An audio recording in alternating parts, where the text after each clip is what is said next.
Pascal Mallet, Agence France Presse, CFP. General, two questions. First, if I understood, you mentioned 14 strikes were executed yesterday.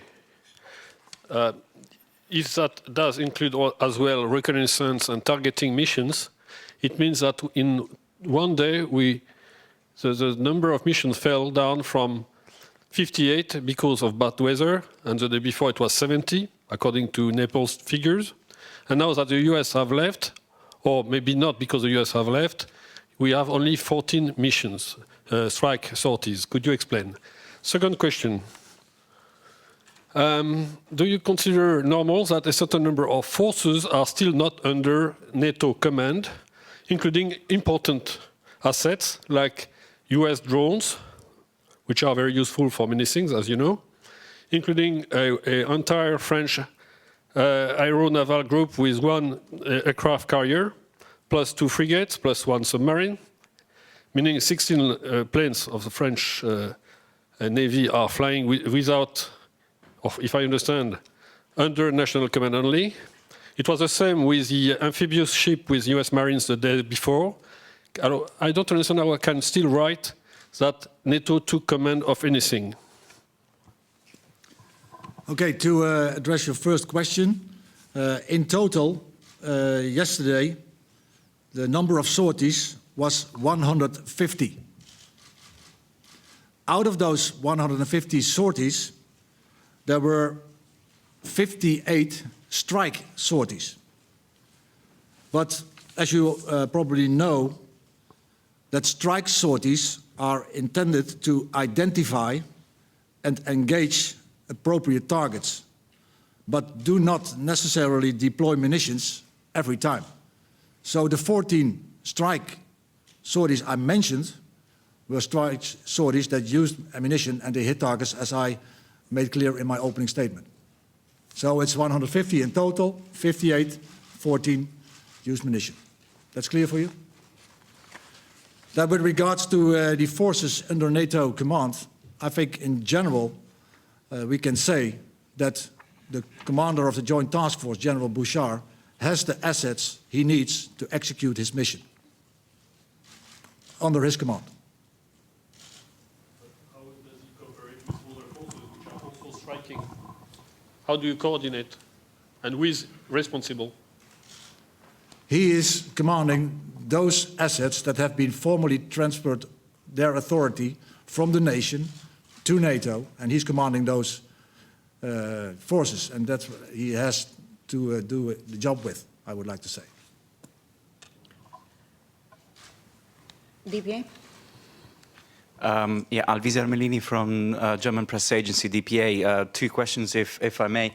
One was, there were some reports over the weekend about rebel fighters being hit by NATO planes. Do you have any information on the investigations that were conducted on this? And the second question is, I'm still confused about my colleague's previous answer. I mean, last week we were reporting that NATO had taken sole control of operations against Libya, and I stress the word sole. So now it doesn't seem that this is the case. So what is the situation? Thank you. Okay, with regards to the reports over the weekend, you referred to the Breka incident. Well, we have looked into the incident, and with all that we know today, our assessment is that it has been an unfortunate accident. And of course, you have noted that the opposition forces have already stated that it was their fault that they have been giving some celebratory fire in the air, which tracked the reaction. And they already learned their lesson out of that. And they have now moved those very enthusiastic young people away from the front line and have directed more experienced people to the front line, and they have given clear directions that those celebratory fires should not be used anymore. Any other questions? Yeah. Well, I think it's pretty clear that NATO is in command of the Operation Unified Protector. So NATO is in the lead. AP? Yes, General, you said yesterday there were 14 airstrikes. Can you give us a rundown on the previous 3 days? How many airstrikes were carried in the first 3 days? Thank you. I don't have the exact numbers of strikes the previous day, but I have an overall number. When we look at the total of strike sorties conducted, then we have the total of 334. But I don't have a breakdown in more detail at the moment here with me. But this is the total I have here. What we have is a total of 851 sorties and 334 strike sorties. But as the General was explaining, strike sorties identify, engage targets. They don't necessarily strike targets every time. And I think you can safely assume that the operational tempo continues unabated. Al Arabiya. Nurdi Fridi from Al Arabi News Channel. I have a couple of questions. There are these 2 or 3 days, there are enough reports about suggesting that Al-Qaeda is supplying itself from this, let's say, Libyan bazaar arms, which is some cars left to north of Niger, and some other reports are suggesting that the former detainees from Guantanamo are in the front line with the revolutionary or the... You have your own intelligence and you have the intelligence of the allies. Can you confirm this, these reports? I have a second question. It's about the relationship between NATO and the Transitional National Council. Because some of the allies are recognizing and even supplying them arms or equipment, does NATO have any contact with the Transitional National Council? And if not, when you will have a kind of liaison officer with the Transitional National Council? Thank you. With regards to your first question, I don't have detailed information about what you were saying about those people in the front line. I don't have any detail about that. And with regards to your second question, with the relation of NATO with the TCN, there's no contact. Obviously, as you know, some NATO allies and partners have recognized the Transitional National Council. France, Italy, and Qatar have already done so. But NATO, as an alliance, has no contact with the Transitional National Council. Guardian. General, slightly confused about this command and control issue. I mean, perhaps you could clarify it. To say that NATO is in the lead suggests to me that it's slightly different from what the Secretary General announced several days ago in terms of full command and control and total command and control. Could you detail what forces taking part in the various missions are not under NATO command and control?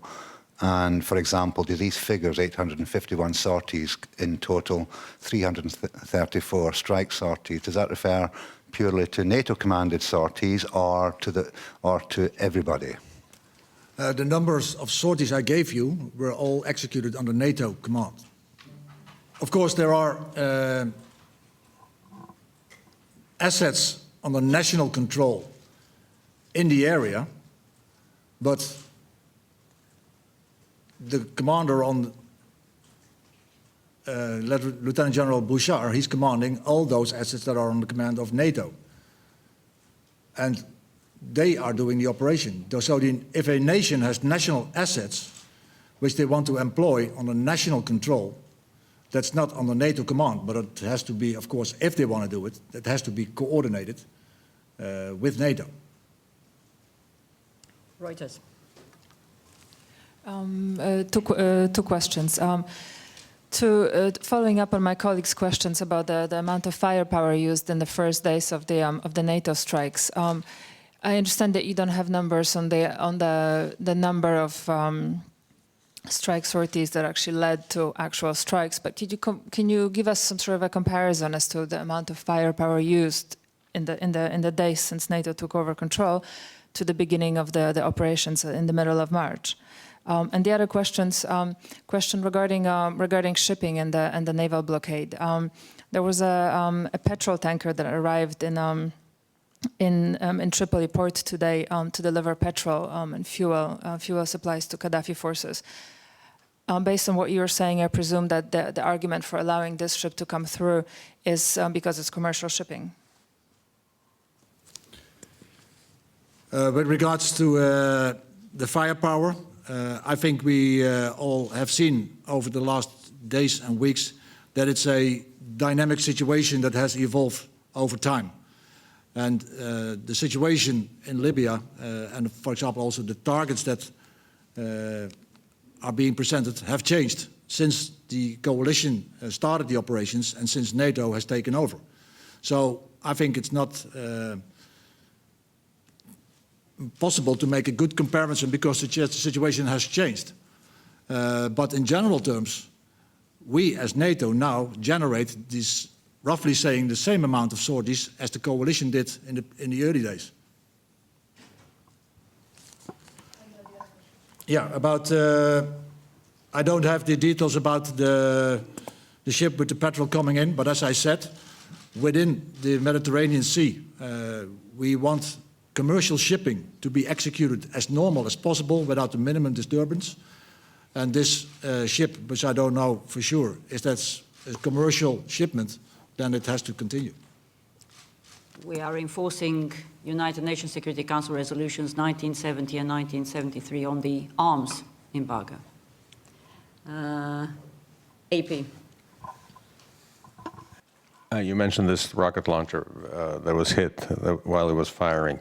Now, there's been fighting there between the two sides. Was the rocket launcher firing at civilians or at the rebel forces? Because if it was firing at the rebel forces, the obvious implication is that NATO is taking sides. I don't have details about to which target those rockets were firing, but they were firing as they were targeted. But I also want to make clear that what we have seen is that pro-Gaddafi forces have changed their tactics over days. And what we see is that they more and more are using trucks, light vehicles, to move their personnel to the front line, and that they are keeping, as we military call it, their more heavy equipment like tanks and other stuff, armored vehicles, in their second echelon. So what you see is that the opposition forces are being confronted with the more lightly pro-Gaddafi forces, and they don't see the second echelon because that's far behind. So what we now try to achieve is that we try to identify where those heavy assets like tanks and armored vehicles are, because we have seen that they have chosen to hide themselves into urban areas, even using human shields, in order to be not targeted. So the effect of what we are doing is already that he is hiding his heavy assets, but that's also preventing him from using those assets, and therefore they cannot be a threat to the civilian population. So without even targeting them, we already have an effect that he can't use them.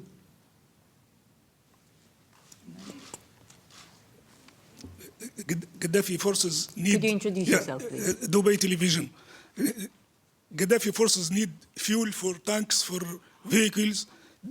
Is NATO considering fuel as arms supplies or civil and commercial supplies for the embargo? Huh? do you consider fuel and petrol as arms? Because Gaddafi forces are urgently in need for fuel now, and you said that NATO have only to respect the arms embargo, but the council in Benghazi said that the fuel is a kind of arms. Second question, do you have any idea of the impact of the NATO strike over the military capacity of Gaddafi? Could you repeat the second one, please? Do you have any idea of the impact of the NATO strikes over the Gaddafi forces now?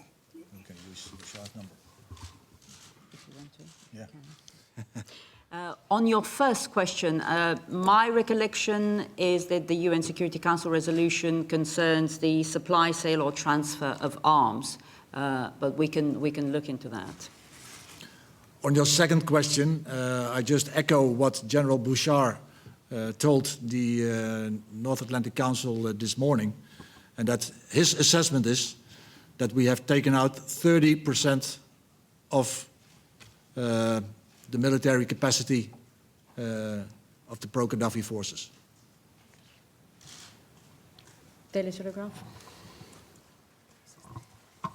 Bruno Waterfield, Daily Telegraph. I'm sorry to come back to this question of command and control. We were told very categorically that when NATO assumed full command and control, that the coalition was over in terms of military operations. Can you just tell us, I mean, my colleague from AFP detailed some national assets.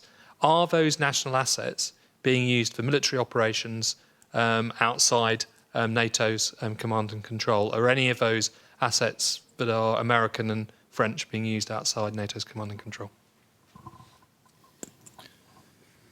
The coalition is over. NATO is in command. And as I said earlier, we use for NATO-led operations those assets that have been formally transferred to NATO. And I said there are still national assets in the area, but they are not commanded by NATO. And if a nation wants to use them, they can do two things. They can additionally transfer the authority to NATO, or if they want to employ it on a national basis, they have to coordinate that with NATO. Is that happening? Not that I'm aware of. That is really happening at the moment. But remember, we're just in day 6 of Operation Unified Protector. ARD? Marion von Haaren, General, you mentioned weapon embargo is working now, but what about weapons coming from other countries, from Chad, from Somalia, and other countries by land? The arms embargo, what we are doing is securing the maritime part of it, and that what goes by air. So what comes in by land, we have also asked the neighboring countries to make it a broader effort to make sure that no weapons are going into Libya. Do you have any information about it? I don't have information about what the neighboring countries are doing, or if they already have seen possible violations or whatever. So, I want to bring one more detail with regards to the command and control relations. We have known that on a national basis, humanitarian assistance movements have been executed using national assets to provide a maritime escort or even a plane flying above a ship. And that's what I mean with national operations coordinated with NATO using national assets. So you could say that nothing is happening without NATO knowing and being coordinated on a national basis. Answer? Yes, Marisa Solani from ANSA, Italian News Agency, is always about the embargo, weapon embargo. According to a report this morning, NATO forces blocked 4 ships for the rebels carrying food and weapon. And they were left from Benghazi to Misrata. My question is, what happened now to these ships? I mean, it's normal also to block ships that are carrying all food, not only weapons? Yeah, I say the situation is very dynamic and fluid, so operations are ongoing as we speak. Our task force at sea will continue to enforce the arms embargo. If arms are discovered, they will be confiscated.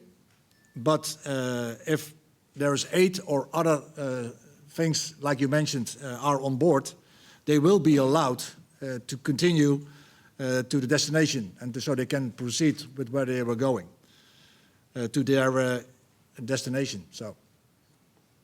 Remember that boarding and searching are routine parts of our operation. Over there. Yes, Gérard Gaudin, Belgian News Agency. I would like to ask you if you can provide us some more details concerning the coordination between NATO forces and national assets. How and where does it take place?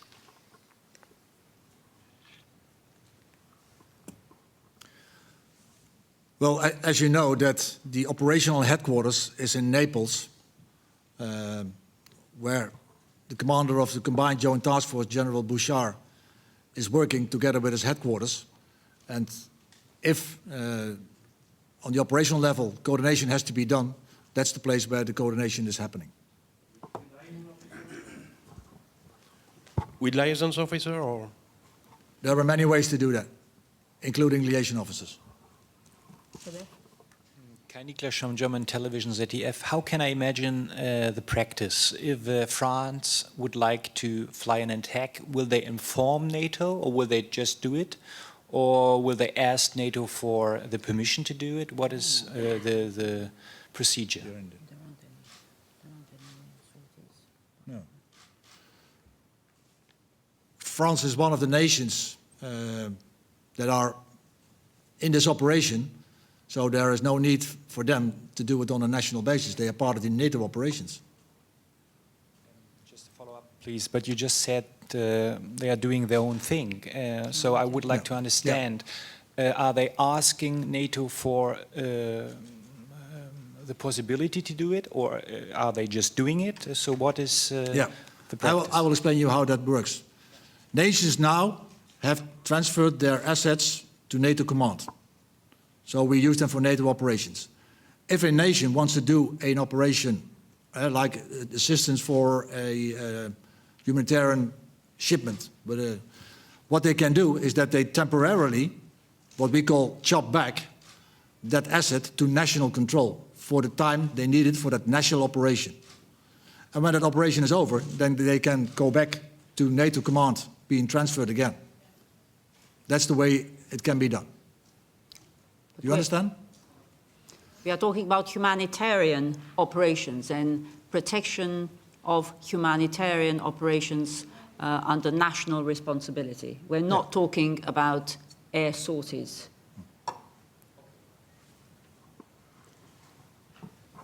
Over there, Wall Street Journal. Thank you. Just to clarify that, so the operations that are under national command, none of those operations under national commands would be air sorties, air strikes. Every airstrike, every air sortie under the protection of civilians, under the no-fly zone, would be directly under NATO command. That's the first question. Absolutely. Secondly, if there are separate commands for separate operations, such as humanitarian operations, I think military advice in the past is separate commands is a kind of suboptimal situation, because you have a greater likelihood of friendly fire incidents and that kind of thing. Would you say the current situation then is suboptimal? The third question relates to ground controllers. A number of sources in Libya, opponents of the regime have said that NATO ground controllers are in place in Libya. Now, I'm told that that may be under national, if that's the case, that would be under national, that would be done by national militaries. My question is, if they are by national militaries, is NATO forbidden to use ground controllers with boots on the ground in Libya from directing strikes in Libya? Okay, I can absolutely say that all air sorties are executed under NATO command, except for those humanitarian assistance flights which a nation wants to escort themselves. That can be, so that is on a national basis. But all these strikes, sorties, are being flown on a NATO command. With regards to your separate commands, of course, if you do things on a national basis, you have to coordinate that, and that's the way it has to be done. But that's the only way you can do it. But it can be done. And with regards to your the ground controllers, there are no ground controllers on the ground from NATO. Directing NATO strikes? Yeah. No. Remember, under UNSCR 1973, there are no ground operations. Financial Times? Yes, General. Peter Spiegel from the Financial Times. Can I ask you to focus on Misrata for a second? You mentioned in your opening statement 14 strikes in the last 24 hours. I think your wording was that many of them were in Misrata. Can you give an actual figure of how many were focused on that area? Because it does seem to be the city with having the most dire situation right now. Also, you mentioned this issue with tanks and other heavy equipment hiding in urban areas. Is that happening in Misrata as one of the examples? And finally, because they're having humanitarian issues in the city, any thoughts to opening aid corridors or using NATO assets to do that, to help citizens and civilians in that area? Thank you. I don't want to go into exact details how many sorties go into Misrata or Brega or other areas. But absolutely, Misrata is a #1 priority because of the situation on the ground over there. And we have absolute confirmation that in Misrata, tanks are being dispersed, being hidden, humans being used as shields in order to prevent NATO sorties to identify, target those assets. So that's happening in Misrata. Currently, there's no planning with regards to air corridor or whatever.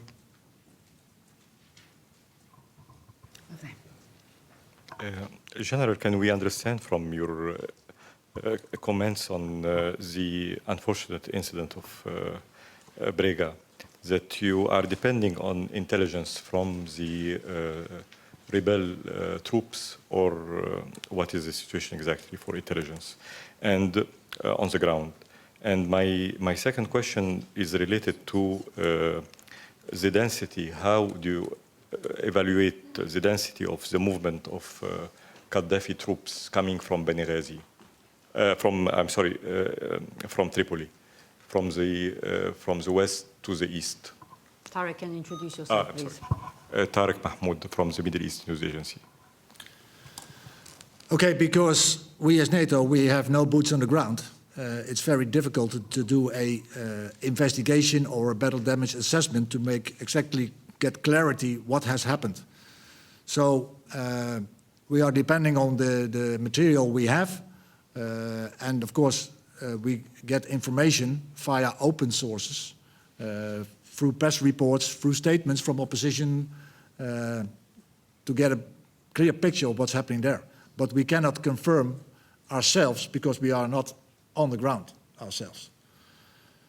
With regards to movements and density, we sure see that from the pro-Gaddafi forces, their main effort is in the east. So they are putting their forces in position with a main effort in the east. And that's what we are seeing and analyzing. West to the east? Yeah. How are still coming, or they are now stationed in the east, and that's all? When I talked about the changed tactics earlier, we see that what is moving are those forces, those light forces using vehicles and trucks. The heavy equipment is not moving. They are hiding, they're dispersed, not to be a target. But as soon as we see them starting moving, and that's why we also are increasing the number of recce flights, reconnaissance flights, in order to be able to see if they are going to come out of their hidings to start moving towards the east, then they have a, what we call a hostile intent, then we can target them. So we are closely monitoring where we know they are, and when they move out, we identify them and we can target them. But his main effort is in the east, so we are expected that he will move forces to the east. Advice. Yeah, General, good afternoon. Martínez de Rituerto from El País. A question dealing with the arms embargo.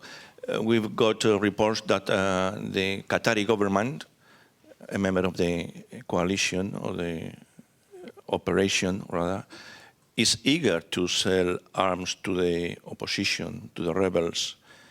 What would the NATO people do if arms from Qatar are entering Libya? And how will NATO stop this operation? That's of course, that's a hypothetical question.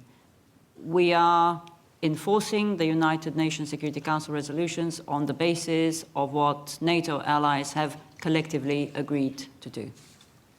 But no, sorry. It is a hypothetical question. Yeah, but no, maybe the answer is hypothetical, but the question is not hypothetical. The Qatari government has said that they are eager to provide weapons. They are in the coalition, in the operation.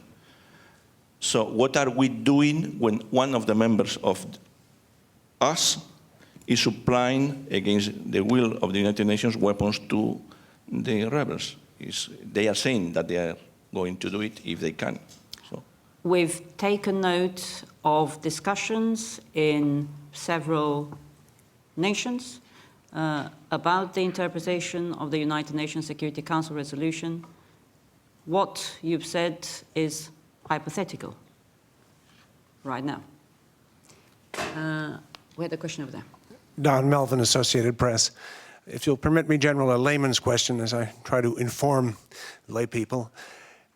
If I understand yesterday's statistics right, about 75% of the planes that left on strike sorties returned without deploying their munitions.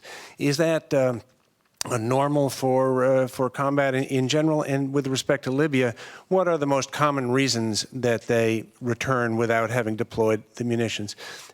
What may be a related question also is, as the perhaps easier targets were taken out earlier, has the pace dropped off, particularly since the United States has withdrawn, both with respect to total sorties and with respect to actual strikes? Thank you.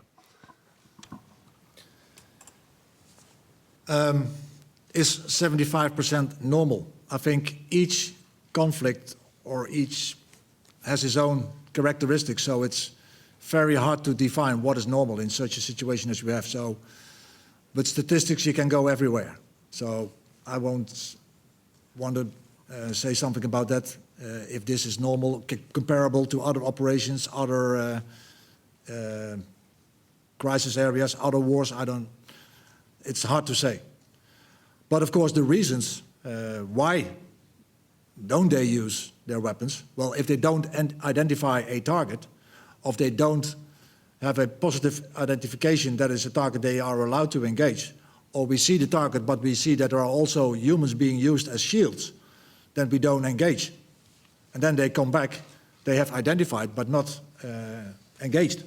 And then they come back with the ammunition. I don't think that the pace has gone down. I think we have maintained a very high operational tempo. But what we have seen, of course, that in this dynamic situation, fluid situation on the ground, every minute the situation has changed. That we have seen that the change of tactics. We have seen that in the early days of the coalition, there were completely different targets being engaged. So the situation is totally different. So don't compare it. But the operational tempo has stayed the same. And our duty under the United Nations mandate is to protect civilians. We take that duty very seriously. Unfortunately, the Gaddafi regime doesn't take its duties as seriously. They are the ones who have been systematically attacking civilians, cities, using shells, tanks, snipers against civilians, attacking their own people. Am I gathering that basically that human shields or weapons being hid in populated areas is one of the primary reasons that the planes are returning without dropping their munitions? Is that right? It's one of the reasons. We also have had some impact of the weather a few days ago, that they could take off from their airfields, went across Libya where the weather was bad, so they were not able to see what was happening on the ground. So it's a combination of factors. Laurent Thomé with Agence France Presse. You mentioned that General Bouchard said 30% of Gaddafi's military capacity was taken out. Is that since NATO took over or since the March 19 coalition strikes began? And also on the investigation on the incident a few days ago, could you tell us what planes from what country were involved in that incident? And do you consider this matter closed and nothing, there will be no repercussions to whoever decided to launch the strikes? The first question about the percentage, that's the result of coalition and the NATO operations after that, the 30% ratio. With regards, you call it an investigation. There is no formal investigation.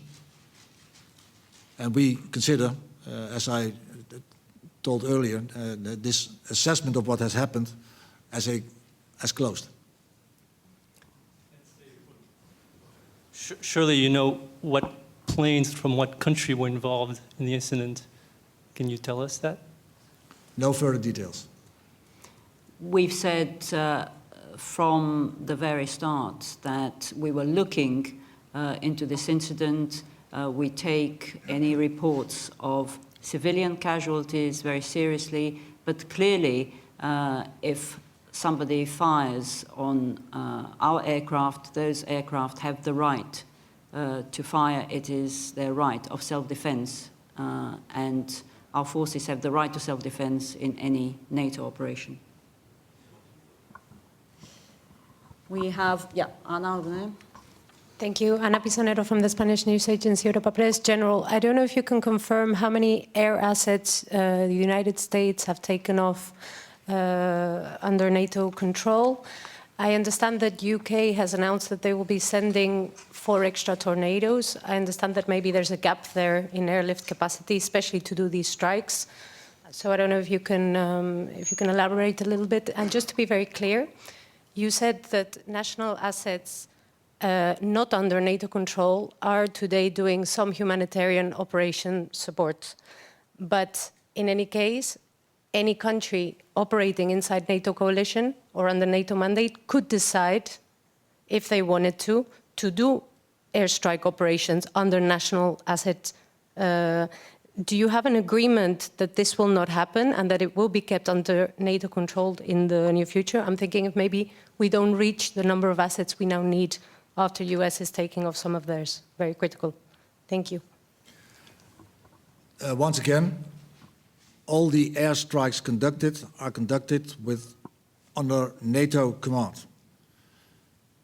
Only if a nation decides on a national basis to support humanitarian assistance, flight or shipment, to use a ship for an escort or planes to fly above that ship, they can do that on a national basis, but they have to take those assets out of the NATO command and control structures and do it on a national basis. But of course, that has to be coordinated so that we know.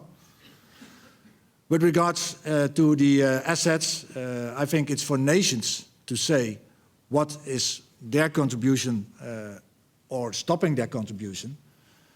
And with regards to what the US has decided, they have decided that their strike assets are no longer immediately available for NATO operations, but they are continuing to provide other assets like air-to-air refueling, assets in order to do intelligence, surveillance operations. So they are still providing assets as part of this operation. And of course, we are very happy that one nation already decided to bring in additional strike assets. And we are very happy with that. But it's for nations to declare what they contribute or when they stop and they pull back. We have lots of follow-up questions, but there's one last question from Brooks, and I think we'll have to finish there. Thank you. Yes, Brooks Tigner, Jane's Defense. You say that there's been sniper fire and that use of human shields in close urban environments. Sniper fire can't be detected by AGS assets from abroad, from high up in altitude, nor do you know who's doing the sniping. And human shield activity is more accurately detected by close-in drones. And so unless you are flying drones into an urban environment or you have intelligence on the ground to pinpoint and identify the snipers, how do you know who the snipers are? And how do you know about the shield activity in close urban, closed areas? Thank you. Yeah, to detect where a sniper is and where he's firing from, where he's coming from, I think you're right, it's hard to detect that from a plane above or from a drone. But human shields, before pilots from a plane engage a target, I think they can have a good feel whether there is a human shield being used or not. How can you verify that it is the Gaddafi forces that are doing the sniping? It doesn't matter who does the sniping. We are protecting civilians from attack and the threat of attack, and also protecting civilian populated areas from attack and the threat of attack. That is our mandate. That's what we're doing. Thank you very much.